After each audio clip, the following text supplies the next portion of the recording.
KYD 정치 인터뷰 정치부 윤채영입니다. 오늘은 4월 10일 총선에서 서울 중성동을 재선에 성공한 박성준 더불어민주당 의원님 모셨습니다. 안녕하세요. 네, 안녕하세요. 반갑습니다. 네, 우선 재선 당선 축하드립니다. 예, 반갑습니다. 네, 이제 또 동일 지역에 재선이 되셨잖아요. 예. 21대를 마무리하는 소회와 또 22대를 맞이하는 그런 각오 한 말씀 부탁드립니다. 이번 총선이 이제 정권 심판에 의해서 유권자들이 이제 심판을 했고 윤석열 정권 심판을 했고 제가 이번 총선에서 정권 심판 그리고 인류도시 성동 중구를 만들기 위해서 중구 성동구를 만들기 위해서 일을 하겠다라고 하는데요. 이번 4년을 마무리하면서 추후에 이제 4년에는 그 역할을 충실히 하겠다는 말씀드리고 앞으로 또 의정 활동에 있어서도 더욱더 좋은 성과로 보답드리도록 하겠습니다. 그 재선 국회의원이 되면 네. 꼭 하고 싶었던 일이 있으실까요? 이번 이제 재선이 된다고 하면은 결국 이제 국민들에게 더 나은 정치를 이제 펼쳐야 되지 않겠습니까? 이 중구 성동구는 서울의 또 중심이고 대한민국의 중심이기 때문에 우리 지역민들이 요구하는 수준이 상당히 높습니다. 중앙 정치에서도 왕성 활동을 좀 펼치기를 원하고 또 지역에서도 성과를 내기를 원하기 때문에 특히 제가 이번 총선에서 내세웠던 공약들이 있습니다. 그것을 차근차근 진행하면서 지역민들에게 좀 보답드리고 싶고요. 특히 제가 이번에 이제 교육 문제에 대해서도 공약을 많이 제시를 했는데 만약 22대에 가면은 기회가 된다고 하면 경제 상임위나 교육 상임위를 들어가서 지역 현안도 좀 해결하고 싶습니다. 예. 아직 총선이 한 달이 채 지나지 않은 시점에서 네. 그 총선에 대해서도 한번 돌아봐야 될 것 같은데 이번 총선 결과는 아까 말씀하셨듯이 윤석열 정권을 심판하고 무도한 네. 정권 폭주를 막는 그런 민심의 뜻이 담겼다라고 분석하고 계세요. 네, 맞습니다. 여전히 그런 뜻이 민심의 뜻이 지속되고 있다고 보시는지 그렇다면 민주당은 앞으로 어떤 자세로 국정 운영에 임해야 된다고 보시나요? 그러니까 이제 정치라고 하는 것이 이제 선거가 어떤 의미냐면 민주주의 선거가 매우 중요하잖아요. 그러면 국민들이 참여를 통해서 대표를 뽑고 그 대표가 잘했는지 못했는지 책임을 묻는 선거인데 이번은 2024년은 윤석열 정권이 2022년 5월 9일 날 이제 취임한 이후에 한 2년 정도 지난 시점에서 선거를 치르게 됐습니다. 그렇다고 하는 것은 윤석열 정권이 그동안 2년 동안 국정을 잘 했는지 못했는지에 대해서 우리 시민과 국민 여러분들이 판단을 했던 것 같아요. 그런데 봤더니 좋은 점수를 주지는 않았던 것 같아요.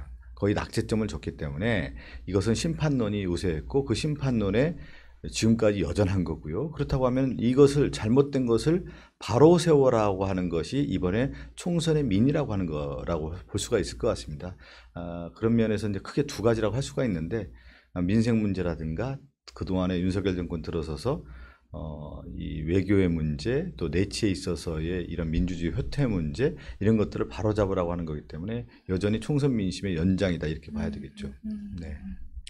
그 재선 의원에 더불어서 수석 대변인까지 지금 네. 선임하게 되셨어요. 대변인 직함을 제가 알기로는 2022년부터 계속 하고 계신 걸로 아는데 제가 20년 당선 때부터 했어요. 2020년 하셨구나. 첫 해에 원내대변인 했거든요, 제가요. 예, 원내대변인 했고 2022년에 이제 당대변인을 했죠. 예. 그럼 계속해서 대변인 직함을 하고 계신 건데 거의 한 4년째 계속 하고 있습니다. 그쵸?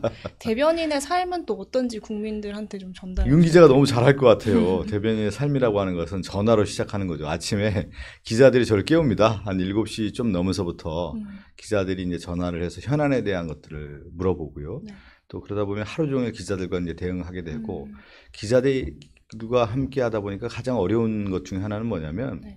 그 현안에 대한 것들을 정확하게 판단하고 있어야 되고 그 다음에 이 정무적 판단뿐만 아니라 이 현안에 대한 팩트 체크까지 다 해야 되기 때문에 대변인이 상당히 좀 고단한 삶이면서 또 의미도 있고 또 국민과 또 우리 정치인들을 가장 연결할 수 있는 연결 포인트, 다리이기 때문에 브릿지 역할을 하는 거기 때문에 그래도 정치에서 가장 꽃이 대변인이기 때문에 그 꽃의 역할을 좀 계속 하고 있어서 영광입니다. 그 전날 영수회담에도 네네. 의원님이 배석을 하셨잖아요. 근데 이재명 대표가 의원님께 소회를 전할 때 좀 아쉽고 답답했다 네, 맞습니다. 이렇게 전했다고 들었어요. 예. 그 의원님은 영수회담을 좀 어떻게 보셨는지 그리고 또 차후에도 앞으로 이런 자리를 이어가자라는 이야기가 나왔다고는 하는데 이렇게 좀 의미 있는 회담이 또 나올 수 있을지 좀 말씀 부탁드릴게요. 뭐 제가 이제 회담이 이제 2시부터 어제 오후 2시부터 시작해서 한 제가 딱 타임상을 봤을 때는 오후 2시 한 12분쯤 끝났더라고요. 4시 12분. 4시. 그러니까 2시간 한 12분. 언론에서는 135분 뭐 이렇게 나오던데 그렇게 이제 장시간 동안 회담을 했는데 끝나고 났는데 저도 좀 답답했어요. 뭔가 실마리를 찾지 못하고 국민들에게 뭔가를 보여주고 답을 좀 드렸어야 된다는 생각을 했었는데 그렇지 못했기 때문에 제가 나오면서 대표님 어떠셨어요? 이제 끝나고 나서 말씀을 드렸더니 참 답답하고 아쉬웠다. 다만 만남으로만 의미를 찾아야 될 것 같다. 이런 얘기를 하셔서 저도 같은 마음이고요. 이번 영수회담이 앞으로 만약에 다시 열린다고 하면은 국민에게 좀 시원함을 보여줬으면 좋겠어요. 우리는 이런 정치를 하고 이렇게 다가가겠다라고 하는 것들을 보여주는 정치. 그러니까 실제 손에 쥐어지는 정치를 해야 될 것 같아요. 이제 악수를 통해서 손을 잡기는 했지만 국민들에게 뭔가 손에 잡히는 그런 정치를 해야 된다는 생각이 들었어서 그래서 끊임없이 저희가 이제 의제 얘기를 했던 거고요. 또 의제를 통해서 대통령과 야당 대표가 만나서 그러면 국민에게 가장 필요한 것들은 이런 거다라고 하는 것들 우리가 실제 이렇게 뭐 의견도 좁혔고 또 일치 보는 부분은 이런 거다라는 것들을 좀 보여줬어야 되는 건데 어제의 만남이라는 것은 단순하게 그냥 만났다라는 데 의의를 찾아야 될 것 같습니다. 오히려 영수회담을 통해서 예. 여러 의제들은 아직 의견 일치가 안 되는 걸 더 많이 보여준 듯한 느낌이 들어요. 그렇죠. 예. 이런 부분을 좀 어떻게 좁혀 나갈 수 있을지. 좁히기는 좀 어려울 것 같아요. 어제 이제 봤을 때 그 좁혀지지 않는 간극을 확인하고 나오는 자리였죠.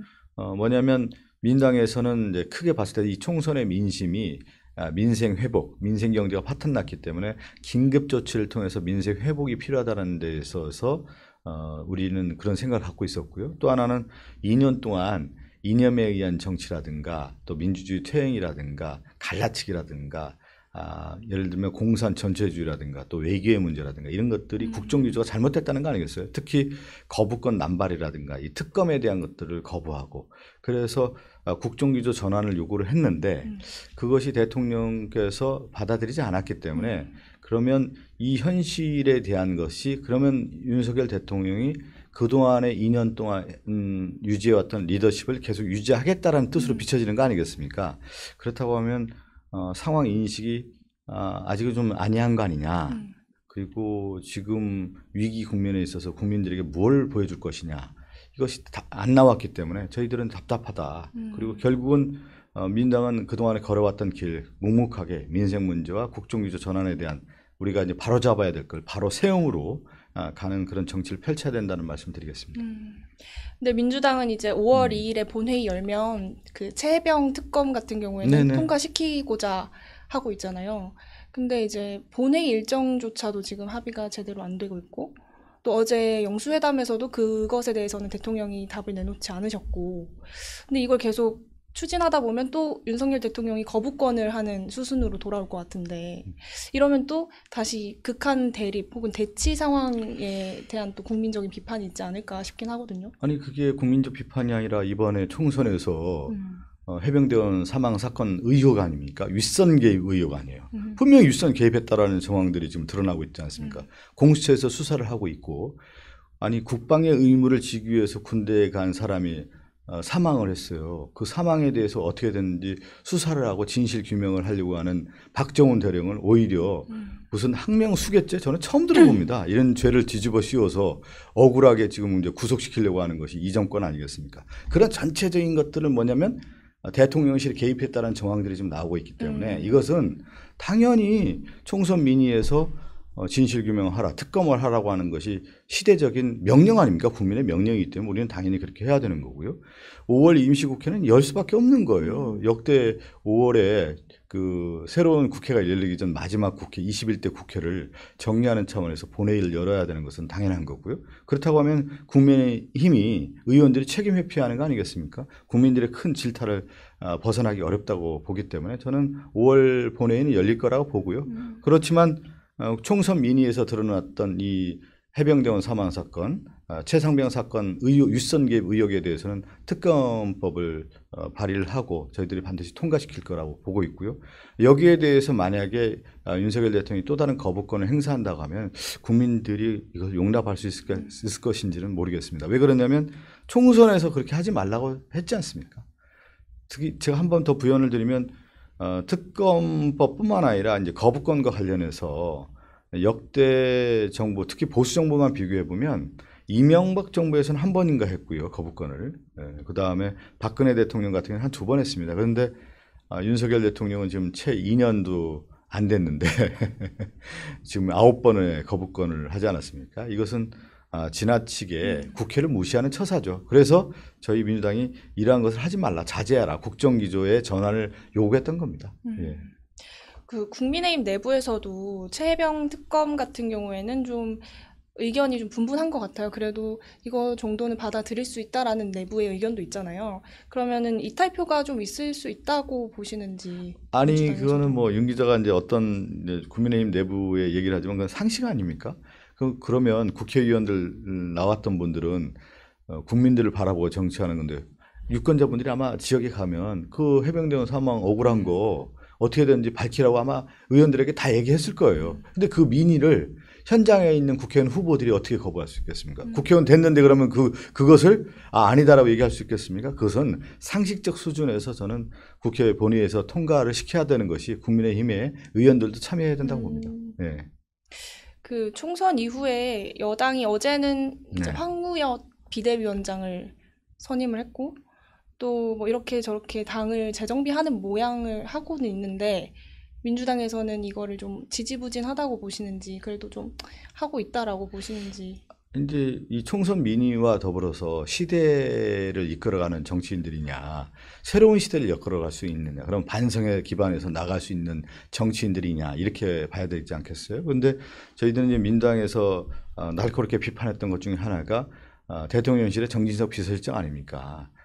여야의 정치에 있어서 갈라치기를 했고, 특히 이준석 대표 축출하는 데 기여를 했고, 또 이재명 당대표와 관련해서는 상당히 막말 정치를 했던 당사자인데 대통령 비서실장을 임명했고, 또 하나 지금 원내대표에서 이철규 의원이 거명이 되고 있더군요. 그러면 이철규 의원은 어떤 인물입니까? 친윤이었고 이번에 총선에서 가장 책임 있는 당사자 아니에요? 사무총장과 인재영입위원장을 했던 사람이기 때문에 그런 분을 다시 원내대표 하겠다라는 것은 역시 계속해서 대통령실이 여당을 장악하려고 하는 의도가 있는 거 아니냐, 그런 의혹의 시선으로 바라볼 수밖에 없는 거고, 그리고 이제 비대위원장을 황우여 위원장으로 임명을 하려고 한다라는 것은 시대에 맞느냐, 이 시대에 과연 황우여 비대위원장이 맞느냐, 제가 거기에 뭐 부연 설명할 필요 없이 이 말로 좀 대체가 가능하지 않을까 싶어요. 국민의힘의 그런 미래로 갈 수 있는 정당이냐, 그렇게 보지 않을 것 같습니다. 예. 그러면 지금까지 계속 설명해 주시긴 했지만 대변인으로서의 2년간, 지난 2년간 네. 정부 여당의 국정 운영 이런 거를 비판적으로 네, 그렇죠. 평가하시는 아무래도 거잖아요. 혹시 잘한 점이 있다면은 뭘 꼽을 수 있을까요? 저는 이제 이게 뭐 잘한 점 못한 점이 아니라 저는 국가를 이끌어가는 정권은 어떤 역할을 해야 되냐면 미래로 나가고 국민들과 함께 가야 되잖아요. 근데 이것이 저는 가장 큰, 그 다음에 그 국민들과 함께 가려면 뭡니까? 정치 이번에 복원해야 된다는 얘기를 많이 하는데 정치가 왜 실종이 됐냐면 여당을 거수기화하려고 하는 게 있었고 야당을 파트너로 인정하지 않았단 말이에요. 그러니까 입법부라고 하는 국회가 유명무실하게 되는 그런 존재로 만들었단 말이에요. 그래서 지금 정치가 실종된 거 아니겠습니까? 그런 면을 우리가 끊임없이 이제 비판해왔던 거고, 그럼 당연히 이제 정치의 복원이라고 하는 부분에 있어서는 이것을 반드시 해야 되는 것이죠. 그것이 가장 큰 윤석열 정권의 이런 일방적 독주가 비판에 뭐라고 할까요? 너무 많은 비난을 받을 수밖에 없는 그런 자초했다, 이렇게 보는 것이죠. 예. 이번에 원내 3당으로 진입한 조국혁신당과의 관계도 좀 주목받고 있는데 얼마 전에 이재명 대표도 직접 먼저 제안해서 조국 대표를 만나셨잖아요. 이제 당 대표끼리는 좀 교류가 되고 있는 것 같다라는 느낌을 받는데 그 외에 당끼리의 교류도 좀 이루어지고 있을까요? 아니, 지금 이제 21대가 마무리되고 22대 국회의원들을 뽑는 총선이 지난 4월 10일 날 있었지 않았습니까? 그러면 아직 등원이 안 됐잖아요. 그러면 실제 이제 우리 당의 이제 정무실장 정도는 아마 서로 연결하지 않을까 싶어요. 조국 혁신당의 이제 인물과 누구인지는 잘 모르겠고요. 네. 그렇지만 이재명 당대표와 조국 그 혁신당의 대표는 서로 좀 연락하고 소통을 하고 있기 때문에 지난번에 또 만난 거 아니겠습니까? 그런 창구는 열려 있고 또 하나는 이 검찰 독재 정권에 대한 심판 그리고 이 정권에 대한 견제와 균형이라고 하는 부분에 있어서는 같은 생각을 하고 있기 때문에 연대와 협력에 대한 부분은 분명히 있다고 봅니다. 예.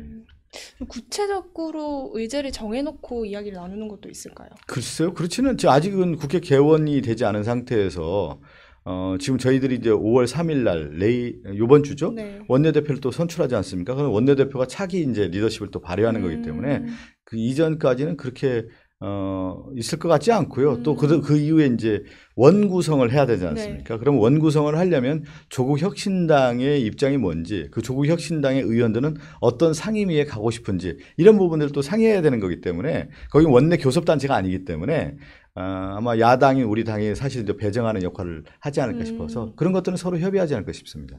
예. 그 조국 혁신당이 내세운 1호 법안이 한동훈 특검법이잖아요. 예, 예. 근데 이거는 이미 민주당하고 논의 중이라고 그쪽에서는 이야기를 그건 했거든요. 거기까지는 제가 구체적으로 논의가 되는지는 잘 모르겠고요. 한동훈 특검법과 관련해서는 조국 혁신당이 이제 공약 1호로 내세웠는데 22대 국회가 이제 개원이 되고 조국 혁신당이 이걸 개혁 입법 뭐 1호로 올려서 민주당과 이제 상의를 한다고 하면은 그 당시 이제 원내대표라고 할까 이번 주에 선출되는 원내대표와 원내의 이제 그 지도부가 어떤 결정을 할지는 좀 지켜봐야 되지 않겠습니까? 그리고 이재명 당대표도 이 부분에 대해서 생각한 부분이 있기 때문에 당 지도부도 그렇고요. 개원 이후에 이 문제는 조정될 거라고 봅니다. 네. 이재명 대표는 어떻게 생각하세요? 글쎄요, 그거는 저도 잘 모르겠습니다. 전체적인 뭐 큰 흐름에서 당의 결정들이 있지 않겠습니까? 예. 그리고 저도 이제 그 조국 혁신당 대표가 얘기했던 한동훈 특검법에 대한 것들은 국민들이 상당히 이 부분이 필요하다는 생각을 가졌던 것 같아요. 그렇기 때문에 조국 혁신당에 지지를 보냈던 거 아니겠습니까? 그렇다고 하면 국민의 민의라고 하는 부분에 있어서 민주당도 그것을 곰곰이 생각해보고 이게 무엇인지를 따져서 만약에 필요하다고 하면 그런 특검법들을 수용해야 되는지 안 해야 되는지를 따져봐야 되겠죠. 예.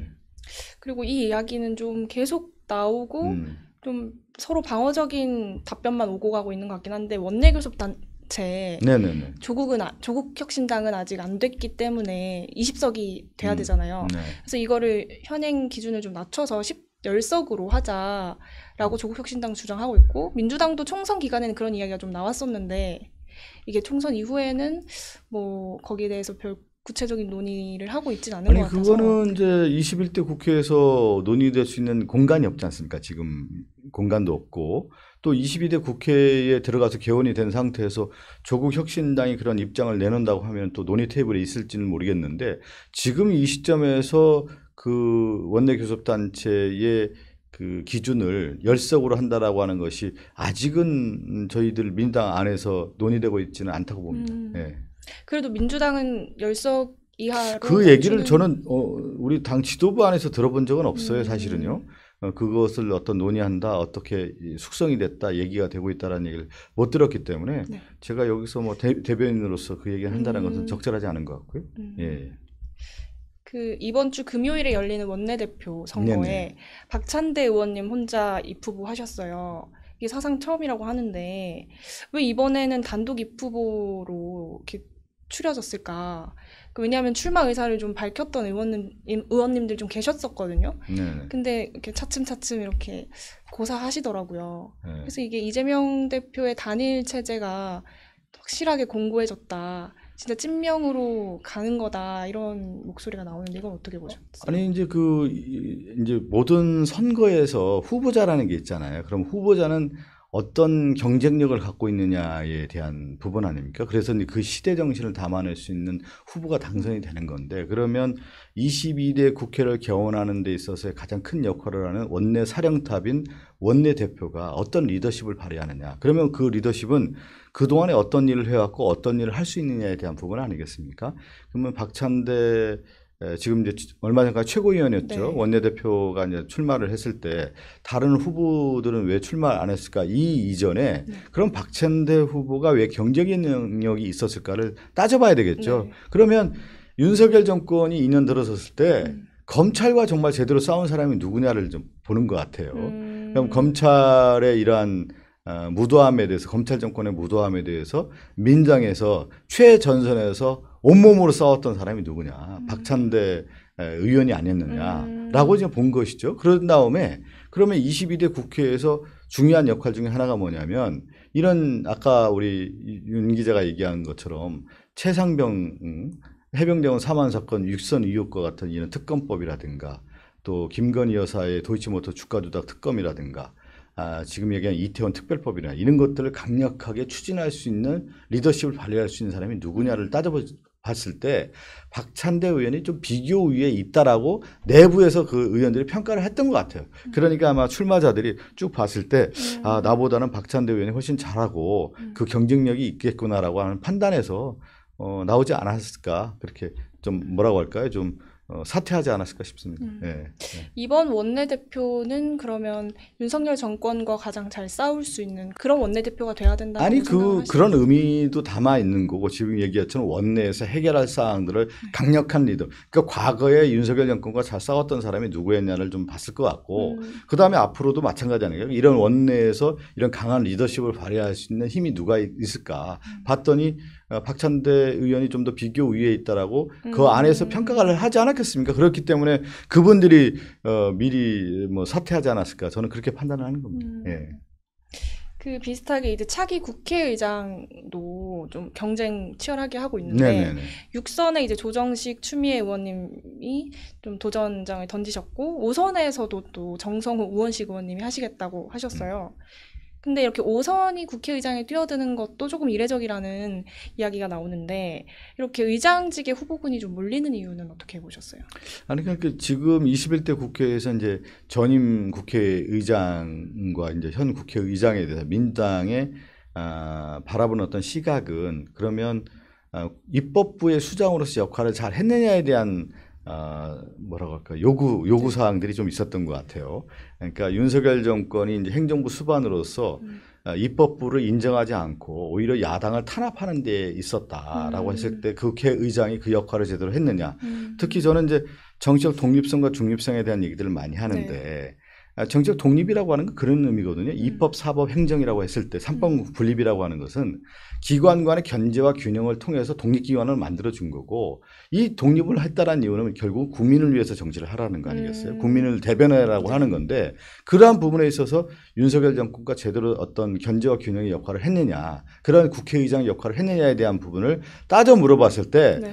차기의 22대 국회의장은 이 역할을 제대로 해라 라고 하는 부분에 있어서의 어떤 시대적 소명이 있다 보니까 내가 이 역할을 더 잘할 수 있다라고 경쟁 구도가 형성됐다 이렇게 봐야 되겠죠. 예. 근데 관례상 6선 의원, 그러니까 최다선 의원한테 먼저 좀 이렇게 순서대로 하는 게 있잖아요.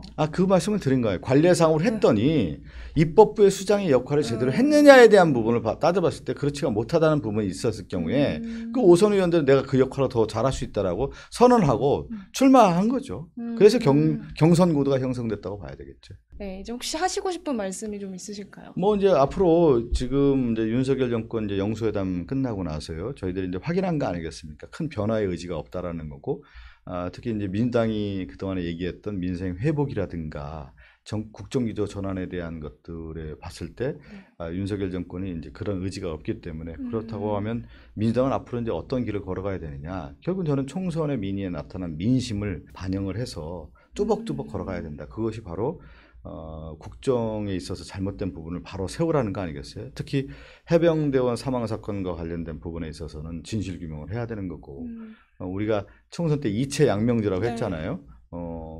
이태원 참사 또 최수근 상병 관련된 양평고속도로 이 부분은 매우 큰 문제입니다. 그리고 이 명품 의혹과 관련된 김건희 여사와 관련된 의혹들, 주가 조작 이런 것들이 있기 때문에 상당히 앞으로 22대 국회 개원을 했을 경우에 민주당이 이러한 문제를 하나하나 해결하면서 답을 찾아내야 국민들의 다시 어떤 신뢰를 받고 또 그렇지만 또 윤석열 정권이 그러한 역할에 있어서 네. 국민들의 민의를 저버린다고 하면 또 국민의 심판을 더 받는 네. 아주 날카로운 어떤 회초리를 더 들을 수 있는 상황이다 이렇게 보고 있습니다. 네, 말씀 감사합니다. 지금까지 더불어민주당 박성준 의원님과 이야기 나눠봤습니다. 감사합니다. 네, 감사합니다.